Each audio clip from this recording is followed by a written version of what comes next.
प्रिय विद्यार्थियों, Mahatma Gandhi PG college महुआ की ऑनलाइन क्लासेज में आपका स्वागत है। इस वीडियो लेक्चर में हम बीएससी थर्ड ईयर फिजिक्स का फर्स्ट पेपर डिस्कस करने वाले हैं और फर्स्ट पेपर जो होता है वो आपका क्वांटम मैकेनिक्स है, बेसिक थर्ड ईयर फिजिक्स का। और बेसिक थर्ड ईयर फिजिक्स के लिए ये पहला फर्स्ट वीडियो लेक्चर है आपके लिए। अगर बात करें थोड़ा सा इंट्रोडक्शन की, तो फर्स्ट पेपर आपका होता है quantum mechanics third year physics में, और सेकंड पेपर जो होता है, जो सेकंड पेपर होगा वो होता है आपका न्यूक्लियर एंड पार्टिकल फिजिक्स।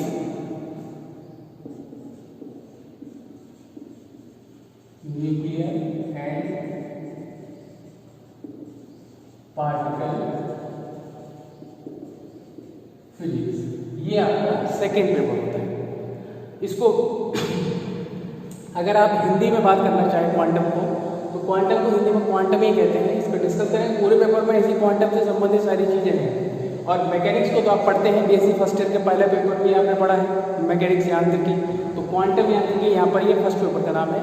इसके साथ और भी टॉपिक जुड़े रहते हैं, लेकिन मेन जो पेपर का हेडिंग है वो ये रहता है, और जो रहता है उसके साथ वो स्पेक्ट्रोस्कोपी भी रहता है, but quantum mechanics is the main part. और सेकेंड पेपर की अगर हम बात करें तो न्यूक्लियर एंड पार्टिकल फिजिक्स, यानी नाभिकीय एवं कण भौतिकी, सेकेंड पेपर है आपके। और थर्ड पेपर जो है, थर्ड पेपर आपका रहेगा, थर्ड पेपर है इसमें सॉलिड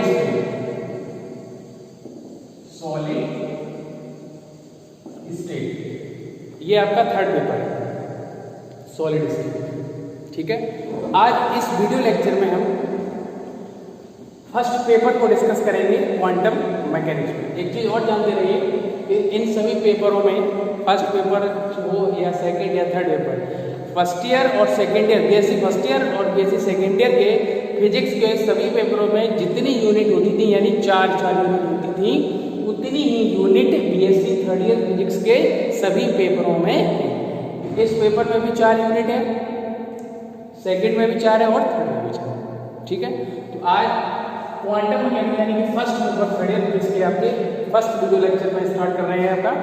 और इस यूनिट फर्स्ट की अगर हम बात करें, फर्स्ट पेपर फर्स्ट यूनिट, तो उसमें हम सबसे पहले जो डिस्कस करेंगे वो डिस्कस हम करेंगे तरंग कण द्वैतवाद।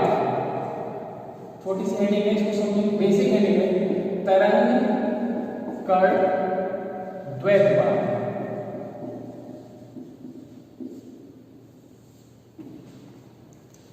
द्वैतवाद का मतलब है ड्यूल नेचर।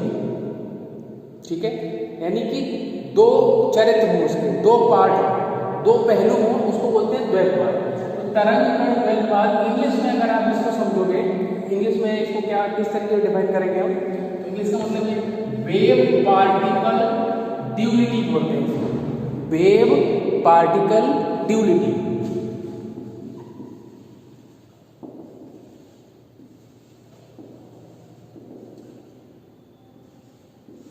ये आपका, तो यहां से हम स्टार्ट कर रहे हैं कि तरंग कण द्वैतवाद क्या होता है और किस प्रकार से इसका जन्म हुआ, और इसके बारे में सारी चीजें हम इसमें अध्ययन करेंगे।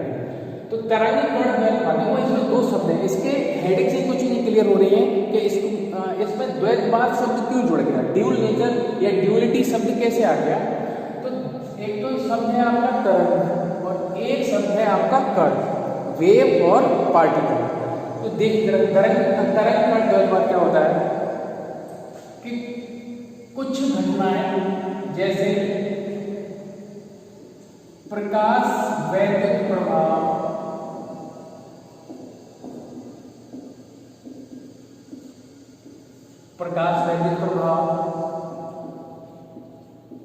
कॉम्पटन प्रभाव, ये सब पढ़े हुए हैं आपके, 12वीं में भी पढ़ाए हुए हैं।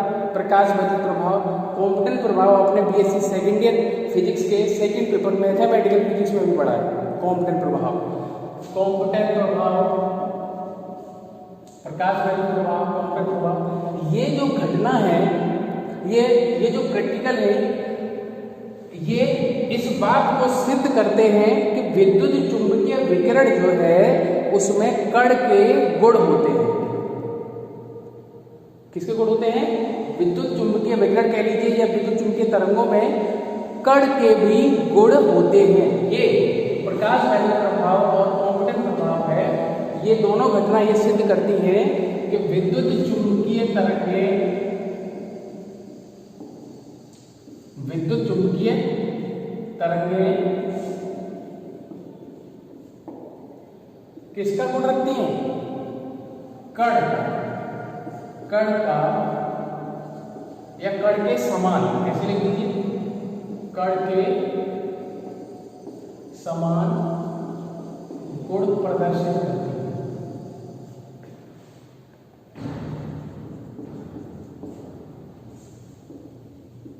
कण के समान का मतलब है, जैसे कण, अगर कोई चीज कण है, जैसे आपके पास में मार्कर है, तो इस मार्कर, ये भी एक कण के प्रकार, क्योंकि इसका कुछ द्रव्यमान है, यानी कण आप उसे कह सकते हैं जिसका कुछ ना कुछ अस्तित्व हो, जिसका कुछ ना कुछ द्रव्यमान हो और कुछ इस स्थान, वह कुछ ना कुछ क्या घेरता हो, स्थान घेरता हो, तो उसको क्या बोलोगे आप? कण बोलोगे। तो वही चीज में बताएंगे, ये जो घटना है, जो प्रकाश वैद्युत प्रभाव, कॉम्पिटेंट प्रभाव और भी है घटना, कर्षिका विकिरण, कर्षिका विकिरण, इसी से संबंधित जो घटना है, तो ये सभी घटनाएं क्या सिद्ध करती हैं कि विद्युत चुंबकीय तरंगें या विद्युत चुंबकीय विकिरण कैसा है? कण के समान गुण प्रदर्शित करती है, जो विद्युत चुंबकीय तरंगें होती हैं। ठीक है, अब कुछ घटनाएं, एक तो पॉइंट ये हो गया, यही द्वैतवाद यहाँ आपको समझा रहे हैं। ठीक है, और इसी से फिर लिखवा भी देंगे इसमें आपको कि तरंग कण द्वैतवाद क्या होता है। तो उसमें एक पॉइंट हमने क्लियर कर लिया है कि प्रकाश वैद्युत प्रभाव, कॉम्पिटेंट प्रभाव ये सिद्ध करता है कि विद्युत चुंबकीय तरंगें कण के समान गुण प्रदर्शित करती हैं। दूसरा पॉइंट देखिए, कुछ घटनाएं मैं आपको बता रहा हूँ, जैसे प्रकाश से संबंधित जो घटनाएं हैं वो देखिए जरा, कौन सी? परावर्तन, विवर्तन, अपवर्तन, ध्रुवण इत्यादि घटनाएं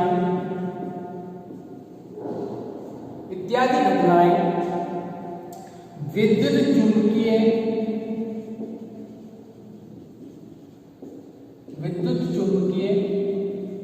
तरंगों के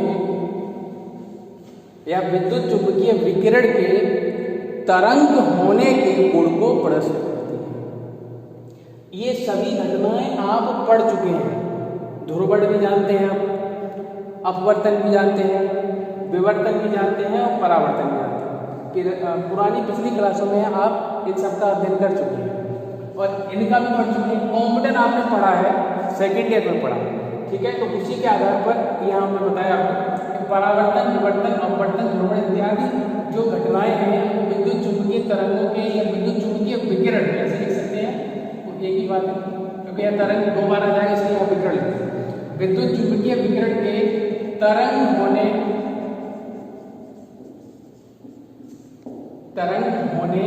के गुण, तरंग होने के गुण को प्रदर्शित करते हैं। समझिए अब इस चीज को, नोट आपके कर सकते हो, उसको नोट आप कि तरंग कण द्वैतवाद क्या है, वेव पार्टिकल ड्यूअलिटी क्या है, उसको देखिए इस प्रकार समझिए। पहला पॉइंट कि आपने जैसे कुछ घटनाएं पढ़ी, प्रकाश वैद्युत प्रभाव, फोटो इलेक्ट्रिक इफेक्ट आपने पढ़ा कि फोटो इलेक्ट्रिक इफेक्ट क्या होता है, तो आप जानते हैं। इसी यूनिट में हम फोटो इलेक्ट्रिक इफेक्ट को स्पेशली एक टॉपिक के रूप में पढ़ेंगे। अभी सिर्फ हमने यहाँ पे लिख दिया है, आपने पढ़ा है, लेकिन और थोड़ा डिस्कस करेंगे इसको, पूरा आपका है इस तरह इसमें। कॉम्पिटेंट इफेक्ट भी है आपका, ठीक है, तो पढ़ेंगे, लेकिन इनके नाम आप इसको, इनके बारे में कुछ पढ़ चुके हैं पहले, उन्हीं के अंदर मैं बता रहा हूँ कि कुछ घटनाएं ऐसी हैं जो विद्युत चुंबकीय विकिरण और विद्युत चुंबकीय तरंगों की कौन सी गुण को प्रदर्शित करती हैं? कण के गुण को। कण का मतलब मैंने आपको बता दिया कि ऐसी कोई वस्तु जिसका स्वयं का कुछ द्रव्यमान हो और कुछ ना कुछ स्थान घेरती हो उसे क्या कहते हैं, कड़ कहते हैं।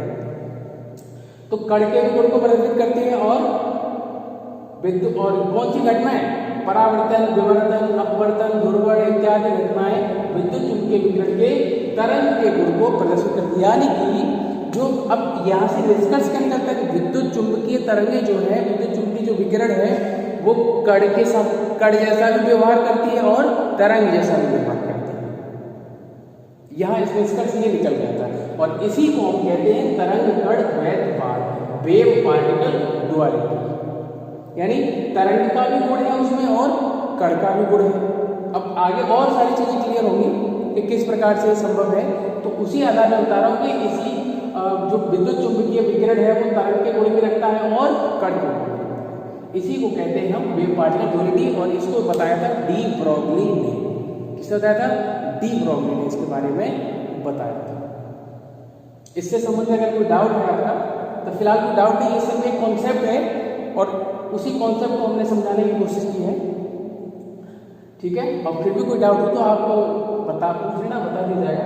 अब इसी क्रम में जब हमने आपको ये बताया कि ये जो द्वैतवाद किसने बताया था?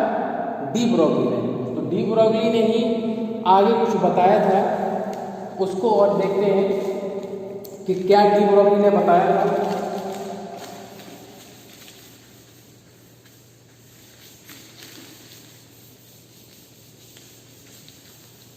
इसको नोट्स बना सकते हैं आप, नोट्स बनाएंगे यहीं से, जिस प्रकार क्लास में बनाते हैं उसी प्रकार या वीडियो से भी नोट्स बनाएंगे आप।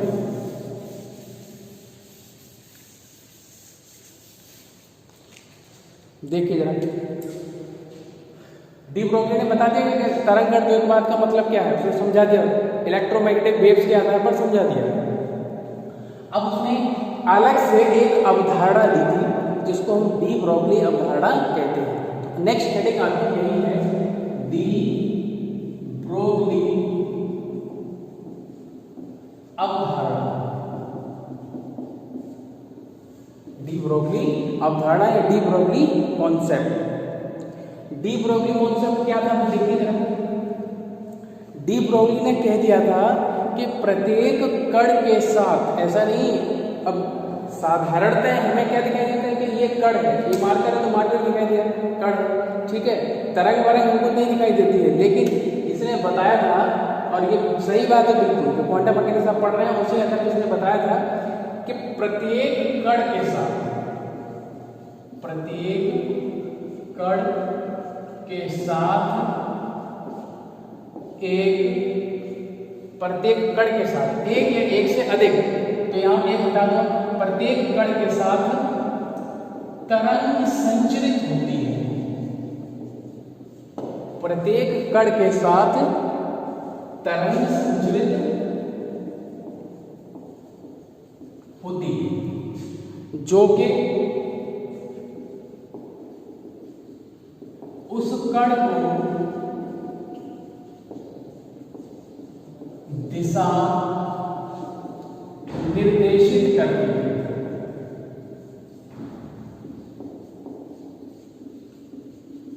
जो कि उस कण को दिशा निर्देशित करती है, अर्थात कण एक तरंग फलन में